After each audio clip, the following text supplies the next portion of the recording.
Hey everyone, Mr. James O'Neill here, speaker and owner of Mastery for All. Mastery for All partners with school districts to bring mastery of mathematics through professional development, through coaching, and through consulting. I want to see everybody master mathematics, specifically our Black boys who have historically not mastered it in this space. And so one day I was literally on LinkedIn and there was this article titled, "Is Math a Racist Subject?" And I read that article and I said, I want to do a podcast on that. And so I'm bringing in my friends, people that I've met in the space, people that actually have reached out to me and say, hey, I want to speak to this subject about equity. And so I did not prompt them in their answers. They are literally speaking from their experiences, from the research as it relates to equitable instruction in mathematics. So I want you to sit tight. I want you to have an open mind, an open heart, an open spirit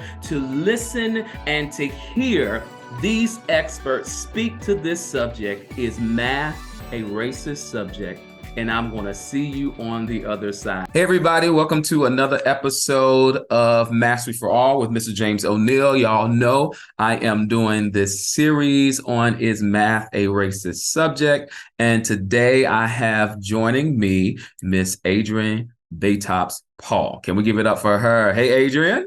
Hello, James. Thanks for having me. Yes, ma'am. It's good to see you, good to be with you, and good for you to be here. And I'm glad that you actually said yes to coming on the podcast today. So y'all know that I don't just bring anybody up on this podcast. Like, it's going to be people that are legit and people that have been out here in what we call the math streets doing the work. So I'm just going to hop right on into it and give you all Adrienne's bio, just a snapshot of it. Adrienne Baytops-Paul has been an educator for over 10.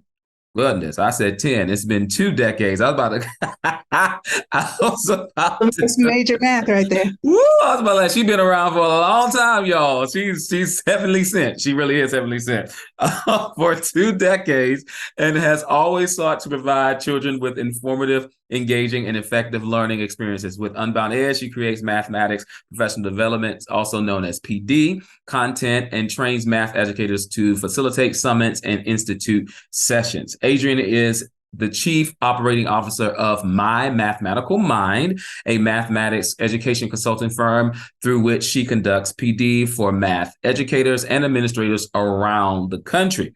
Adrienne began her career as a language arts teacher, then shifted her focus to learning more about mathematics pedagogy. She has taught math on both the elementary and middle school levels. As a 7th grade math teacher, she worked to detract pre-algebra to provide high quality and equitable mathematics learning opportunities for all of her students. She regularly writes about mathematics instruction, standards, and best practices, and has had her research published in the Journal of Mathematics and Science. Adrienne holds English degrees from University of Chicago and Columbia University, and a master's degree in K-8 mathematics education leadership from George Mason University. And so y'all already know she's brilliant. She's amazing. And I'm bringing her on. So can we give it up for Adrienne Baytops-Paul?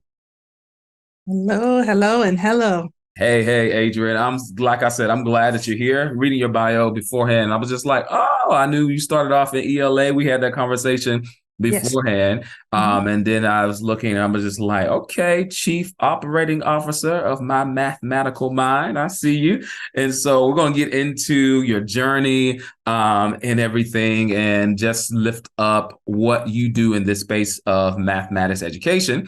And before we go into that, I always start the podcast with the leading question, which is the topic of the podcast itself. Is math a racist subject? What is your thoughts around that question? Thank you so much for having me again, James. And my response to that would be, I don't currently feel that math is a racist subject. I think those who have had a deep command of the subject for decades, for many, many years, have prevented others from engaging with the subject in a way that could change their lives. And I think they've done that because of that very reason, right? So while I don't think the subject itself is inherently racist, particularly because if I'm not mistaken, I believe it has its roots with people of color anyway. Mm.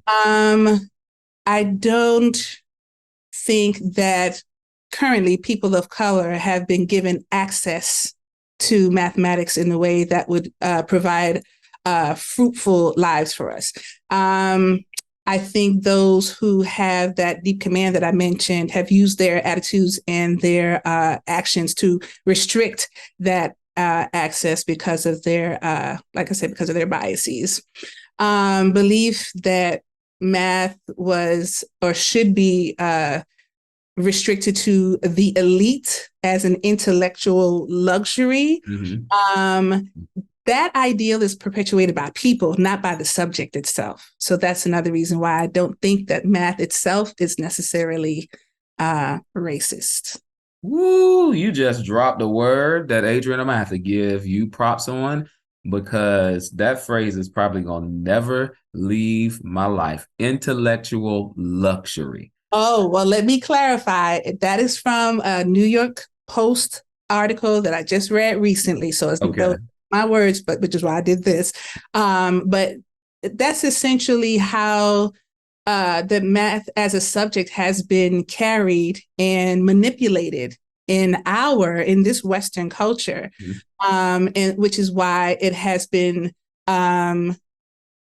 It's now a subject that causes such anxiety and such trauma and such discomfort, because it was for so long something that seemed unattainable or unreachable or untouchable. So that when I actually read that phrase last week, I was like, oh yes, that's exactly that's exactly how math has been how it's been handled. That phrase is powerful. It is, and I love words, Yeah. people will be like, you're a math teacher and you love words. Because I love poetry and I do spoken word from time to time. I haven't written anything in years, but still when I hear words, because I'm a creative as well. And so when I hear that, it just paints the picture, the perfect picture. And just to lead into your bio, when I heard you say intellectual luxury, I thought about your fact that you detrack pre-algebra. Can you talk about that and the relation to that as it relates to this intellectual luxury of mathematics? Sure. When I was asked to do that, it was at a very prominent boys' independent school. And it was steeped in its traditions. Mm-hmm. So that meant that the separation of generalists and honor students was pervasive, and it was just a part of the thread of the culture of the school. So when we were asked to do it, I could see how it could occur, but we worked really hard to ensure that the equity piece was front and center in every decision that we made, from the type of task to the numbers in the tasks, to how we were going to either provide practice for students or provide extensions for students in real time in the same lesson, in the same experience. And my chancing upon the text Building Thinking Classrooms by Peter Liljedahl allowed us, or gave us actually additional steps to detrack pre-algebra in a way that made sense for us, and in ways that we could explain to the boys in terms of what they were experiencing and why all of a sudden this shift had occurred in their 7th grade year versus the year before or ever before at their school. So in detracking, this meant that we had students of all levels of exposure to mathematics. And I like to try to think about students' engagement with mathematics as exposure to versus those who are stronger or less strong than others. Yeah. Because a lot of times that's exactly what it is. And that's what we saw with our 65 boys. It wasn't that some of the students who would have been in the general class were unable to understand math at a high level. It's just they had never been exposed to it. And those who did or had that more procedural based understanding of mathematics worked to develop their conceptual understanding of math. So all of a sudden, that one way, that one algorithm that they were married to became one of a few strategies or one of a few ways for them to approach a task. And it leveled the playing field socially in the room as well, because of course, when you have a general level and you have that higher level, the boys or the students at the general level look up at the boys or students in the honors level as students having something that they don't have, right, being better than they are for whatever reason. In this case, through our intentional planning around mathematical discourse, again, providing exposure to the students and helping them see that there are multiple ways to think about mathematics, and having them listen to each other and learn and grow their own thinking as a result of not just listening to us, but listening to one another, that social hierarchy dissipated.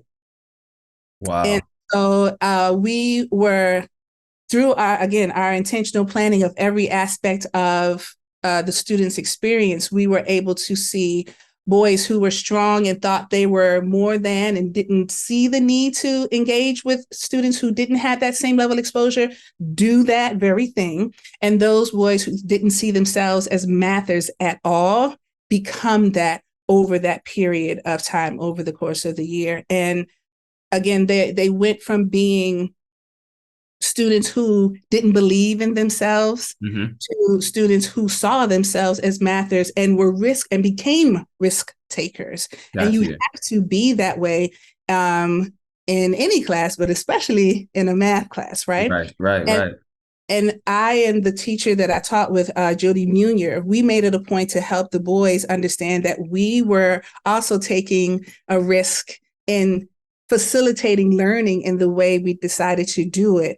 To help them see that we were pretty good role models to look to if they were wondering about developing confidence in an area that was unfamiliar territory. That's first of all, you said a lot in that, and my mind and my everything was spinning because I heard that the tracking, what it did, it created equity, because many times in education, we throw that word out and we just equity, everything is equitable. But in that space, equity looks like we are all getting access. And It is not that is what we call our gatekeeping. We're not going to gatekeep the intelligence of who can and who can't because of what we give access to. We're going to give access to all and build in those supports to make sure that those that are now getting this exposure are not overwhelmed. Because when I remember literally skipping from the 7th grade math, I was in the 8th grade math class, and a teacher pulled me out and was just like, hey, we want you to take this placement test and get into Algebra 1. And at that time, I'm thankful that I had enough success in math that exposure was just like, oh, what are we doing? Like the students had pre-algebra, the gifted kids had pre-algebra the year before. So it was just like, this is a brand new world for me. But because I felt honored to be invited, that whole piece about like looking at kids and feeling like they have something that you don't have. I literally sat in classrooms and saw my white peers leave the classroom and go do their gifted stuff. And I was like, they clearly have something that I don't have. And that internalized, and I'm going to shut up in a moment because you just triggered me. But that you start to internalize that's where internalized racism comes from. You don't know it, but you are literally breathing in what we call this smog of racism. You just breathing that thing in, and you don't know it until you show up and just be like, oh, I don't think I have it Right. because of these social norms. And so you use a term called mathers, and I want you to explain that term just in case my listeners are like, what's a mather? What is a mather? A mather is a person who uses math to make sense of the world. So a better question would be, who isn't a mather? Come on. Right? It's an inclusive term that was coined by Deborah Parrott, Yep.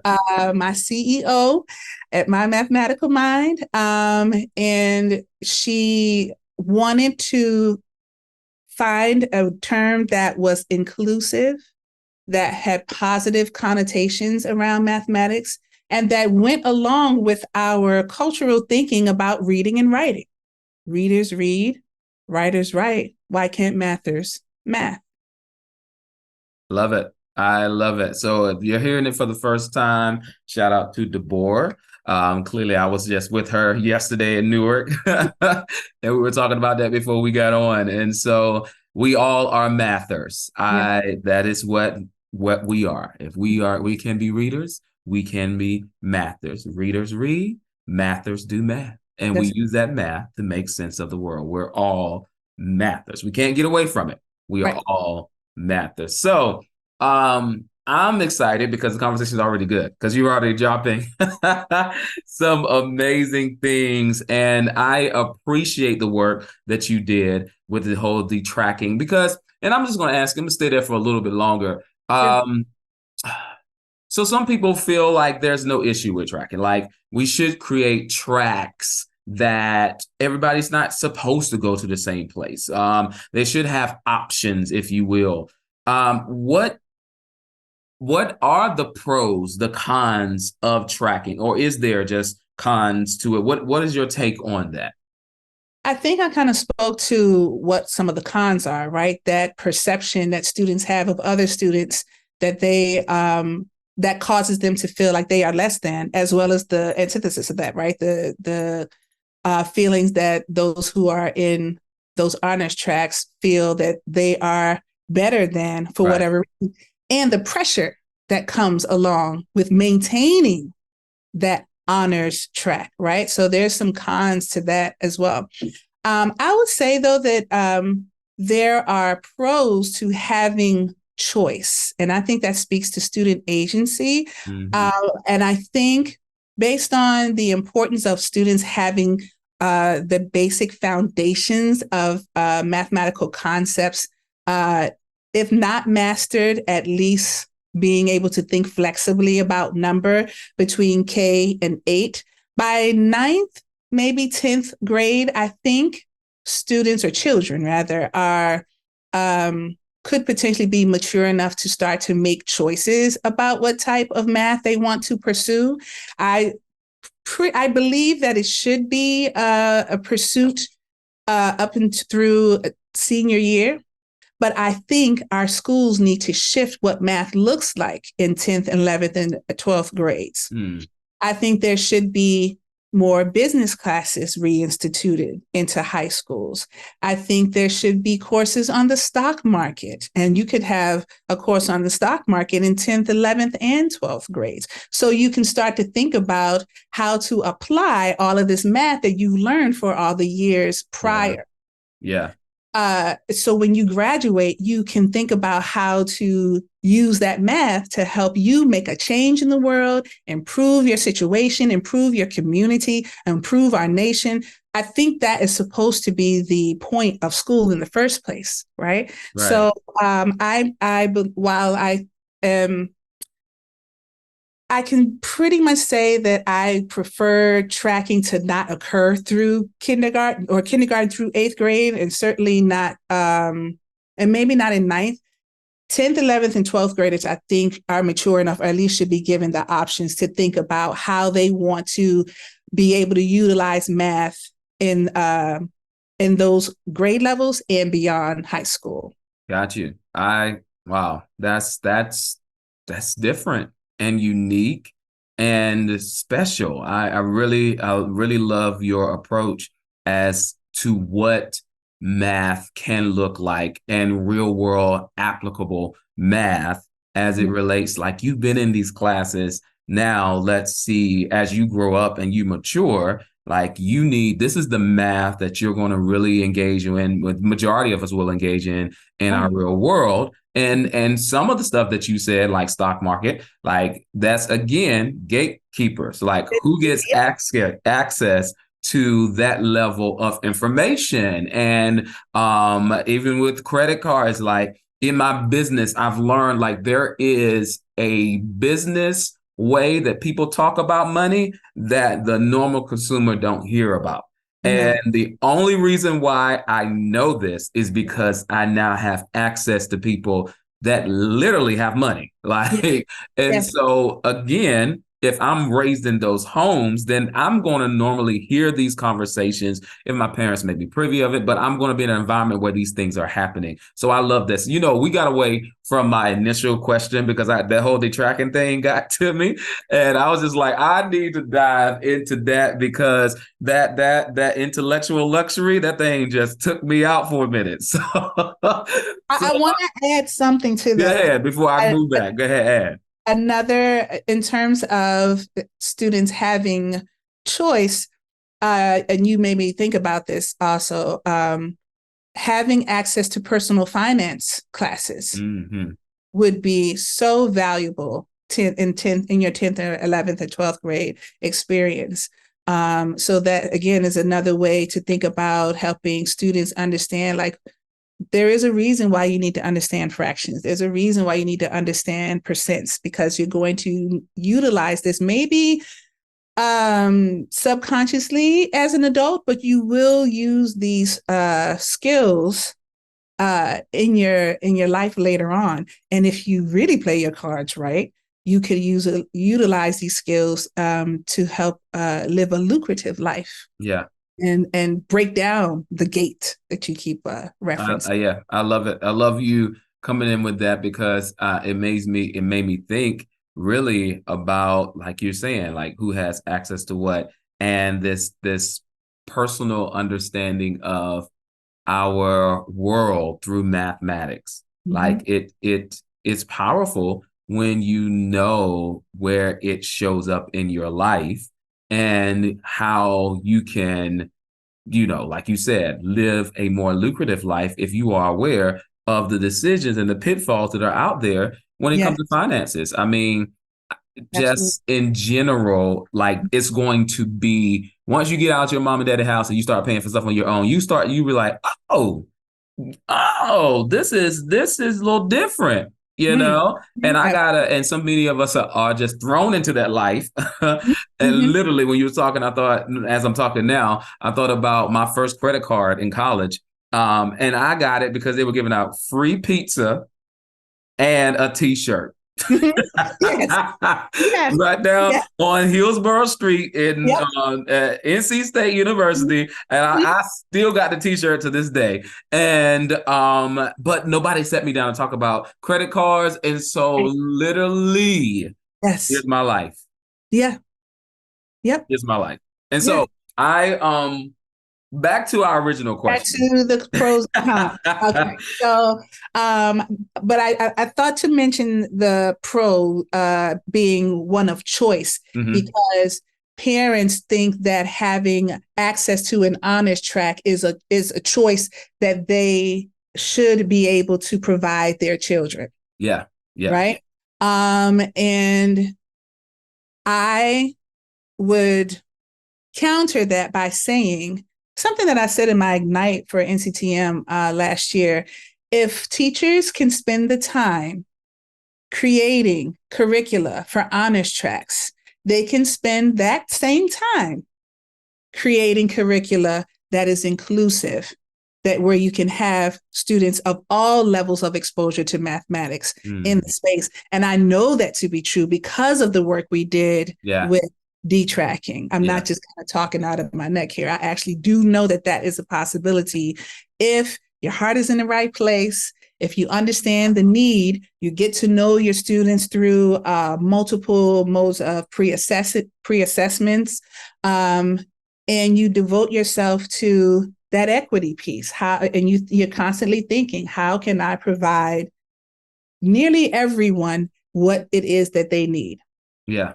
Yeah. Um, I don't think that that can happen if there's only explicit instruction taking place. So another pro to creating this space for all types of math students to coexist is access to inquiry-based learning or discovery-based learning, because out of that experience comes so many character traits. Yeah.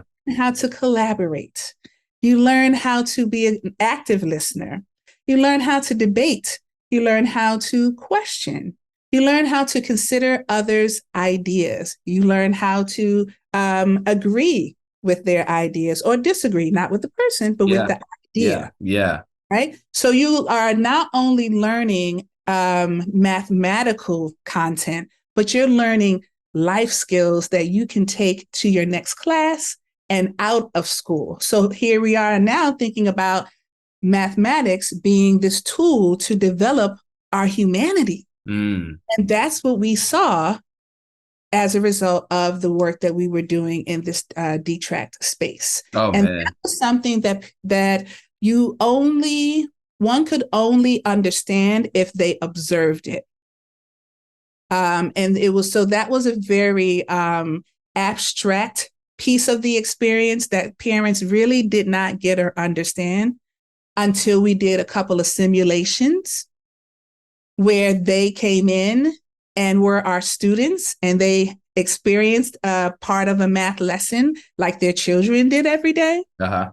It was after that that the parents, the majority, not everyone, but the majority of the parents who were pushing back and really were requesting more explicit instruction and more traditional approaches began to see the validity behind what we were doing and why we were doing it. And I can't tell you how many emails we received after those simulations from parents stating, I wish I had learned math like this. I Wow. was nervous at first, but my partners made me feel comfortable. Yeah. Like all of those things, I kind of got chills, but Yeah. all of those things. So,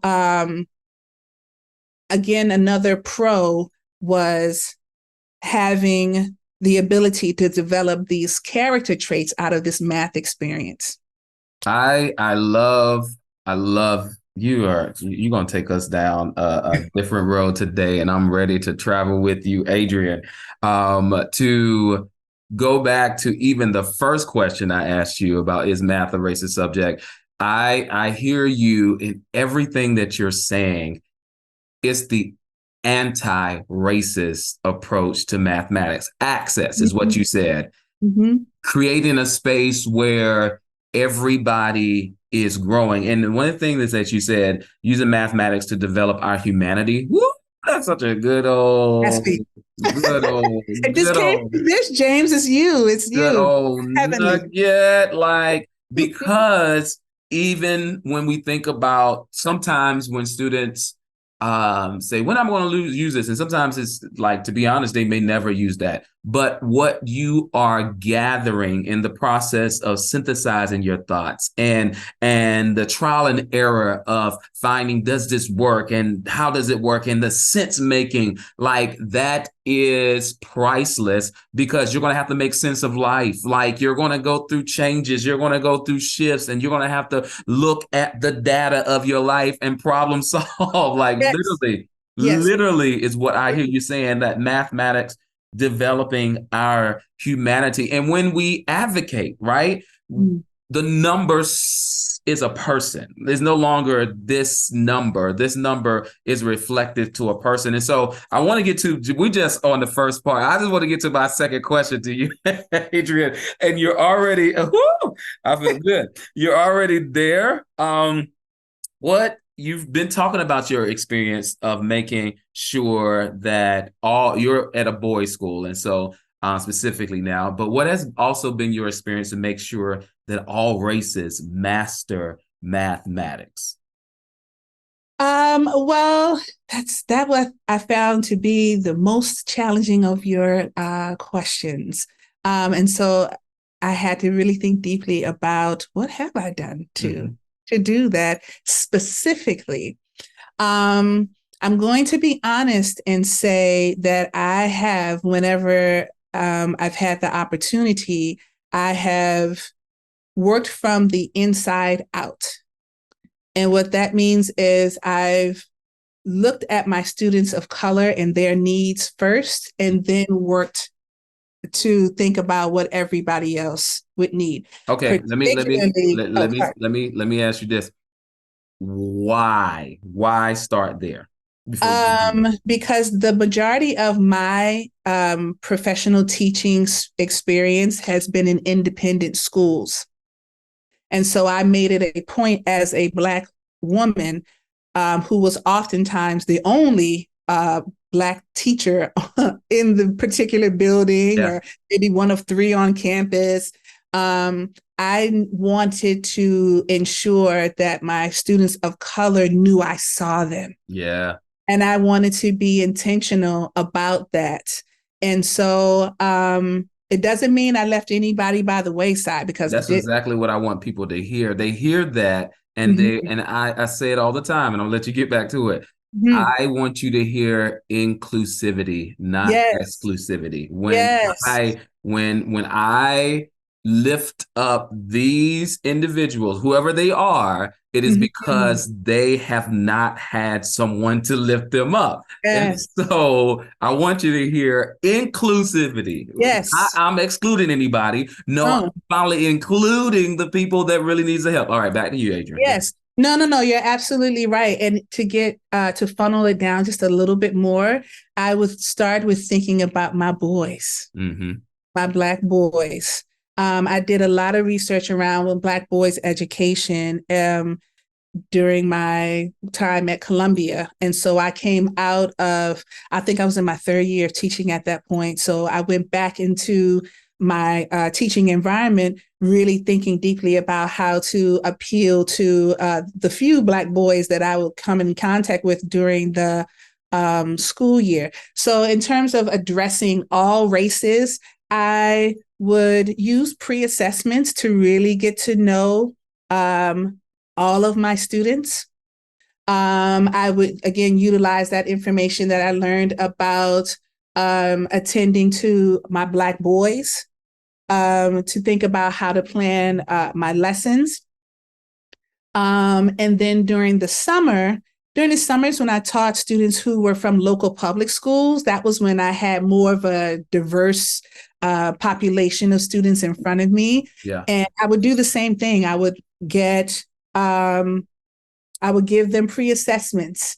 I would ask them, for those who spoke more than one language, I would ask them to, teach us something in their native tongue with regard to the math that we were working on at the time. That's beautiful. Beautiful. Oh yeah, I had to do that because language is access. Right. So I wanted to help them see that what they were bringing into the classroom, their funds of knowledge were extremely valuable to me, if no one else. I was acutely aware, like you were saying before, that it may be that I would be the only teacher of color that these students would have. And so students of color, students of European descent, like actual Europe coming over, those kinds of students and children in front of me, I wanted to help them see that what they were bringing to the class was valuable. And in utilizing pre-assessments, I was able to insert some of their interests into the work we were doing.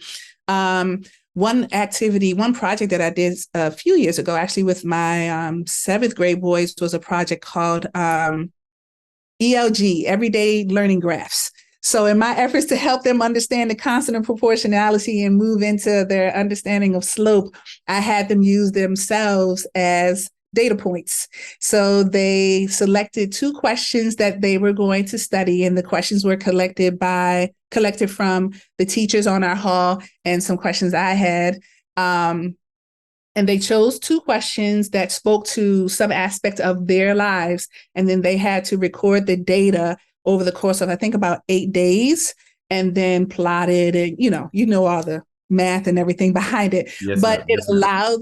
it allowed students to bring some aspect of their lives into the space and to help them see, look, you doing math every day when you wake up and your clock goes off at 7:05 and you don't get up till 7:20 because you already figured out how long it's going to take you to brush your teeth and comb your hair and Right, wash right, your face right. before dinner or before breakfast. Like you're doing these things. Or when you're thinking about your score on your video game from one day to the next and comparing it to your friends that you're talking to through that headset, like you all are talking and thinking about mathematics, even if you don't realize it. So I think one of the ways that I try to appeal to the multiple races of students that I taught was to give them an in and allow them to allow them to see that they were that in.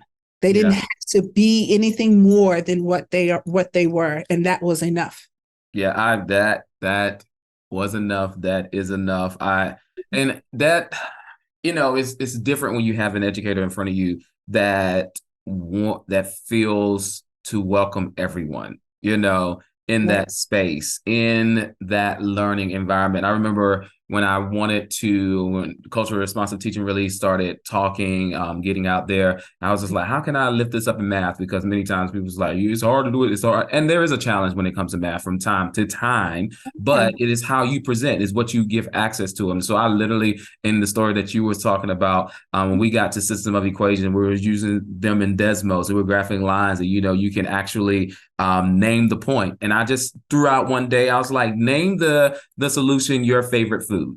And in that moment, because there's such a diversity of cultures, you hear food in their native tongue. And I'm just going around the room like, oh, tell me about, I remember something, and I was trying to pronounce it in Spanish, and all my Hispanic kids would laugh at me. It's like, that's not how you say it, Mr. O'Neill. I was like, y'all know I'm doing my best. Just tell me about the food. Where can I get it from?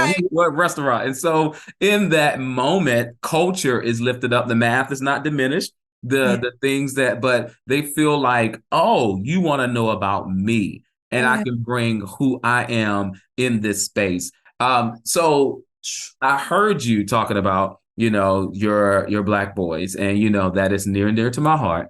As Mastery for All really supports the Mastery for All by lifting the mastery of our Black boys, because many times if you look at any other data points, who's at the bottom, that is a Black male student. And so what has been your thoughts concerning why historically Black boys do not do as well in mathematics? What are your thoughts, your experience, your ahas, anything as it relates to that question?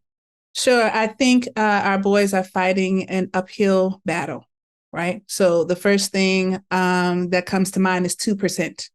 That number has went down to 1.3 now? 1.3 or 1.7. Yeah. Yeah. 1.3.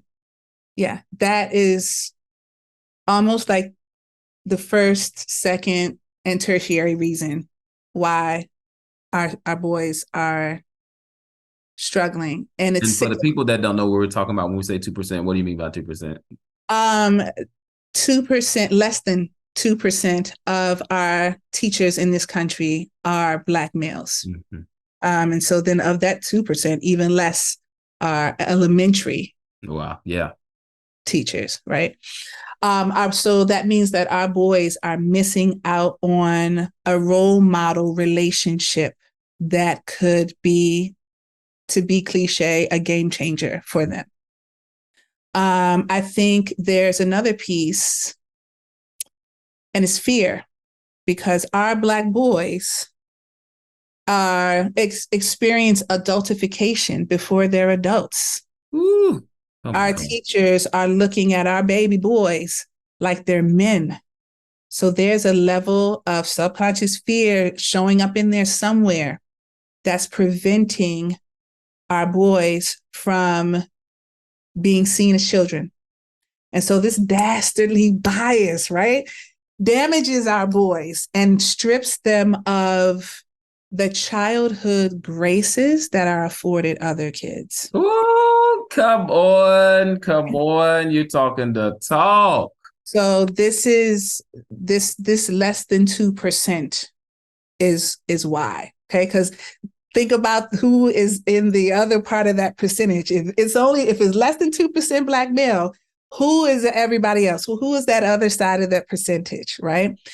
And then another thought is, up until recently, because now it's almost like common practice because it's current and trendy, I think. Mm-hmm.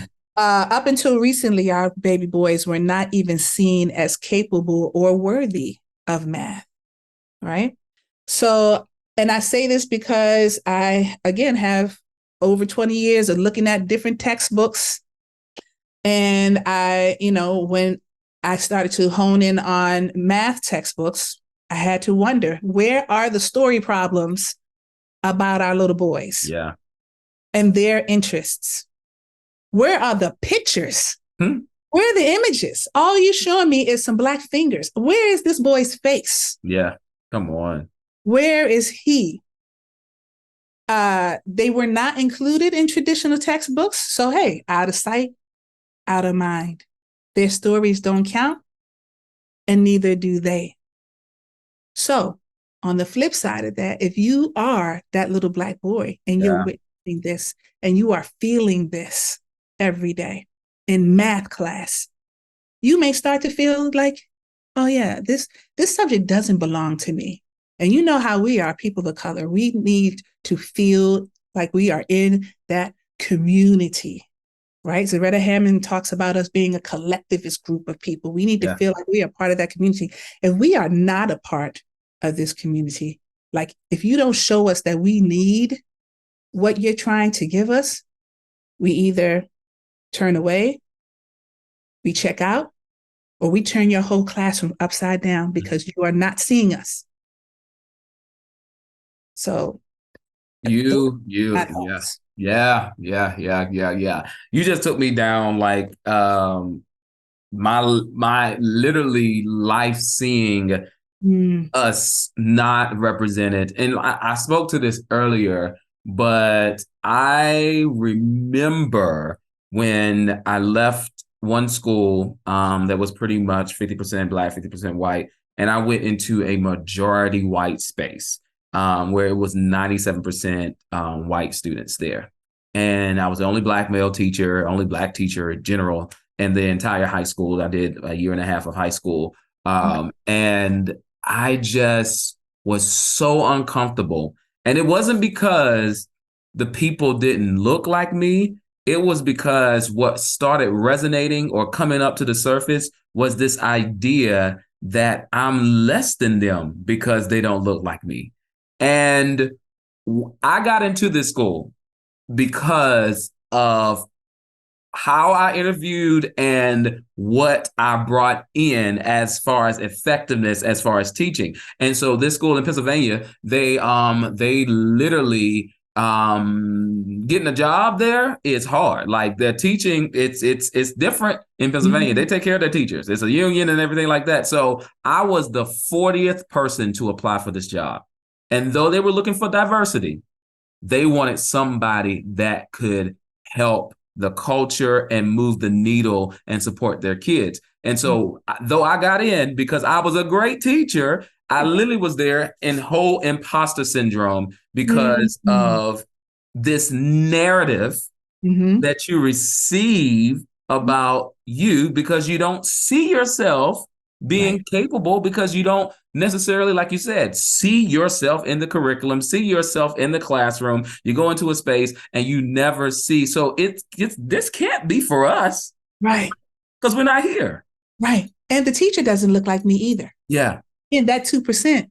Yeah. Or less than at this point. Like I said, it's cyclical. Yeah. Yeah. That there's so much. And that's why we fight the way we fight. That's why we say the things that we say. That's why we lift up what we lift up, because there are some experiences that you have to live. Now, we can all empathize. And I'm not saying people that don't, people that are not of color can't empathize with what we're saying or see the reality or the truth of it. But to understand and live it is different. And you have to, like we say, honor and speak your truth in mercy and also receive it in mercy, in that moment. So I thank you for speaking your truth. with mercy and in mercy. And I feel that even though you are hitting you're hitting it where it needs to be hit today, but there's such a grace and mercy about the way you're speaking it. And so I want to talk about you talked about math. We've been talking about math. Why in our culture is mastering math so important? I think you've already talked about it. I don't know. I just want to squeeze it even the more. Why is mastering math so important? Okay, so I'll start broad and then kind of, I guess, maybe funnel down. Mm-hmm. It's important for our culture because we're so dynamic and we have so much to contribute to our society. Mm. And we know that because of the same 17 people we study in Black History Month every year. So I'm just using that as an example because that was then, this is now. We have access to technology in a way that we've never had before.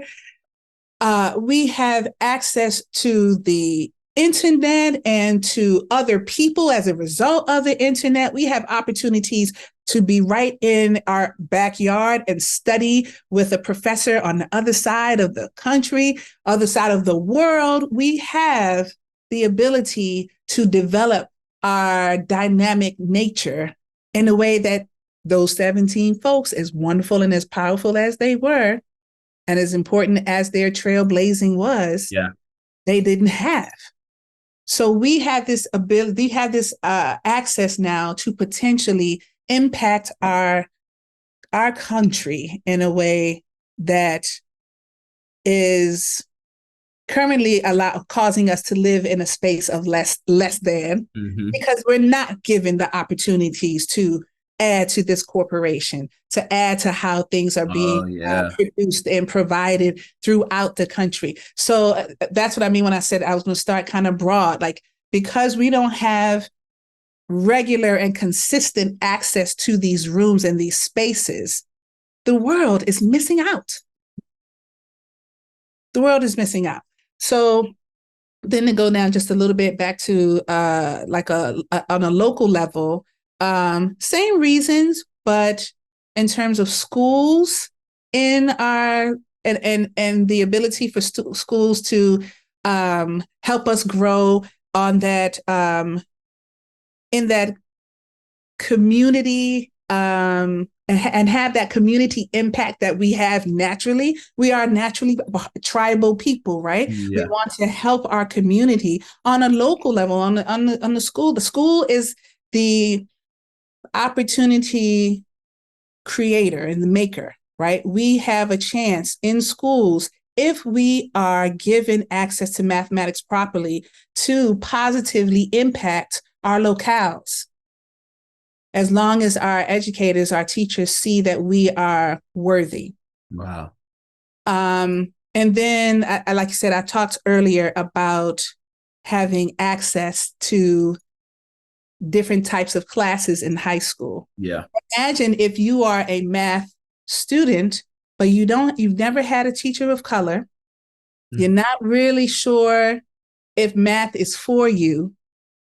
And then all of a sudden you don't take the right track, or you don't make the right choices before you, as you're moving through math in high school. When you get out of school, what are you going to do? What is your plan? You're missing out on potentially being an investment banker. Mm. You're missing out on an opportunity to start your own company. Yeah. But you're not, if you don't have someone who sees that in you and helps cultivate that in you, in your community, someone in your community, if they don't see that in you, then you're missing out. And then if you're missing out, it impacts all of us. Then we're all missing out. Wow. I love the way you phrase that. It's beyond anything I've heard when I've asked that question. And what I take away from what you just said is the mastery of mathematics. First of all, you don't get to show up and you don't get to participate in accessing this amazing content, this subject that, like you said, where my paper at, that helps develops our humanity. And Right. then when we are not in these spaces where we're getting access, the world is missing out on us. Yes. Like you're missing out on the brilliance that we have Mhm. because you're trying to many times stay and Oh, keep your same company and yes. keep your same surroundings. And Mhm. you don't want to be pushed out of your comfort zone. I love the fact that it's so powerful to me because when you don't allow me to grow, you miss out on Miss growth out. in yourself. You miss out. Oh, You miss out. that's so good. I feel like I just need to just ask you for your cash app and just send you like an offering today. This thing. Okay, so I I know that you you do and you develop professional development and you help teachers facilitate professional development as it Mhm. relates to equity in mathematics and what good mathematics that looks like. My question to you is, I'm trying to phrase two questions. Mhm. What advice do you give teachers as it relates to facilitating teaching and mathematics? And no, I'll just leave it at that. I'll just leave it at that. I was going to go somewhere else. So facilitating learning in the math classroom, is Yes, that what facilitating you're learning. Yep, yep. asking? Well, I tell them I think about this first. Um, Shed your ego, right? Again, in thinking about the elitism that is connected to mathematics, right? You have to, in order to make the shift from teaching mathematics to facilitating the learning of mathematics, you have to shift and shed your ego. You have to be okay with not being the only vessel of information in the room. Adrienne, that's a whole hashtag right now. Like, shed your Shed your ego. ego. Yeah. Yeah. You have to think about letting that go and being okay with being a part of the learning that's taking place, right? We can't ask students to engage in collaborative learning if we don't walk the walk. So that's one of the things that needs to happen in order for teachers to make that shift to facilitation of learning. Um, Another one is in their planning, they need to think about how to, instead of impart information, how to pose that same bit of information in the form of questions. Mm. Questions are super, super powerful. Marion Small does a really wonderful job in her text around developing open-ended questions. She was actually the first person I came across years ago when I made my shift from ELA to mathematics, because I wanted to figure out how to get more voices in the space in the classroom. And open-ended questions is a strategy that definitely creates that mathematical discourse that the standards call for, Yeah. that we really want to have in class, because everybody benefits from that. Black, white, everybody benefits from rich mathematical discourse.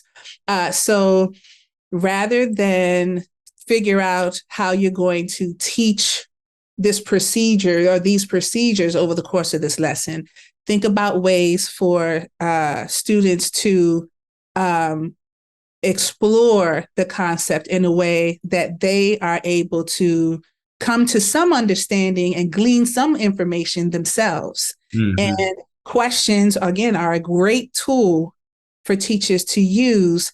And it's an easy flip of the script when planning their lessons. So you got shedding your ego, um, using questions to cultivate the mathematical discourse, and then finally get out of the way. Get out The way. of the way. Mm-hmm. You can observe, take notes, but don't dive in and save your students when they're debating, when they're questioning, when they're wondering. Give them those times that chance to collaborate and sense make with each other's ideas. Yeah. And I know parents that haven't had that experience push back and say, "Oh, well, I want my child to learn from you. He's not going to learn what he needs to know from his friend." Relax. If the teacher is in charge and creates a lesson that allows for that development of the conceptual understanding to occur through those questions, through the type of tasks that are selected, it will happen. As the educator, step out of the way, take your notes, go in when you need to clarify what's happening. Yeah. But then step right back out. Maybe leave a question with them and then step back out. That was one of the things I had to continue to encourage my co-teacher when we were detracking, and the students were detracking pre algebra, and the boys were working in groups of 3. They're working in triads. I would often have to look across the room at my co-teacher when I saw her swooping down and for the save. Right. This. Because I needed her to start to get comfortable with letting the boys struggle, letting them think through these ideas on their own, make those connections and those synapses in their brain stronger from that discourse. Yeah. Not her swooping down and saying, "Oh, it's 7A." Right. And then, because once that happens, the thinking Stops. Over. It's over. It stops. Yep. So, shed the ego, plan with questions in mind and the answers, but questions certainly, and get out of the way. Get out of the way. Yeah. Adrienne, this is my last question, and I feel like I've gathered it, but I just want to hear it one more time. What is your personal mission in advancing the mathematics for all of our students? What's your personal mission? I really aim to educate and learn from as many math educators as possible. That it sounds really simple, but it is the truth. When I'm in a space where I'm surrounded by mathers like yourself who teach high school, I am an open vessel and eager to listen and learn and try to connect what I know with what you are dealing with students on a regular basis, or were in your case. Yeah. When I'm in a space with teachers who are experiencing or who carry trauma with them, I try to encourage them to be their own problem solvers, and again, speak to the multiple opportunities that they have to actually kill some of that trauma by taking a virtual professional development lesson. If you don't feel comfortable teaching division of fractions, you can actually now in 2023 take a couple courses, some of which are free, in the comfort of your own home, and go back into your classroom and be a boss. Yeah. But you have to care enough about yourself first and about the needs of your students. So yeah, my ultimate goal in all of this is to educate as many math educators as possible and learn as much as I can from them as well. I don't know what I was about to say, but I mean, it's amazing because I feel like you project that so much so that I've just been sitting here learning from you. Like, literally you too. Learning from you. And if one of the things that I'll just be vulnerable and say, that whole shed your ego thing, I needed an ego to shed. And I didn't become good at shedding it only probably in the past 3 to 4 years, where I look back and I'm just like, Gosh, I did so many things wrong. Oh, Mm. I did.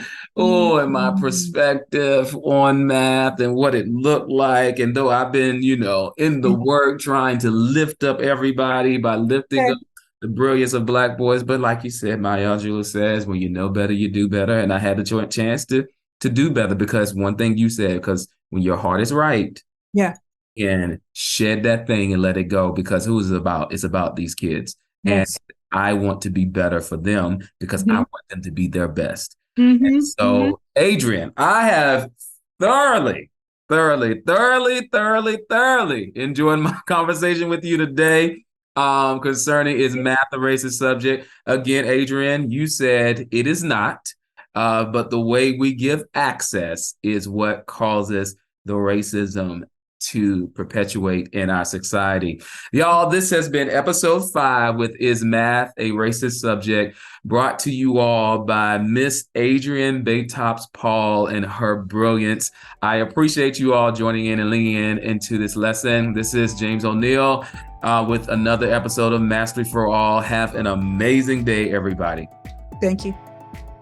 Listen, I hope you got everything you needed from this episode. If you did, please like, share, subscribe, do what you got to do to get this message out. As we talk about getting the message out, I would love to extend the offer to work with you and your teachers, whether it be a speaker, whether it be professional development, consulting, or even coaching. I am about that mastery for all life. So I want to extend that offer to you. My information is on the screen. But above all else, I'm super excited that you had space enough to welcome me into wherever you're listening to me at, all right? So I'm super excited that you decided to join me. Today. Have an amazing day.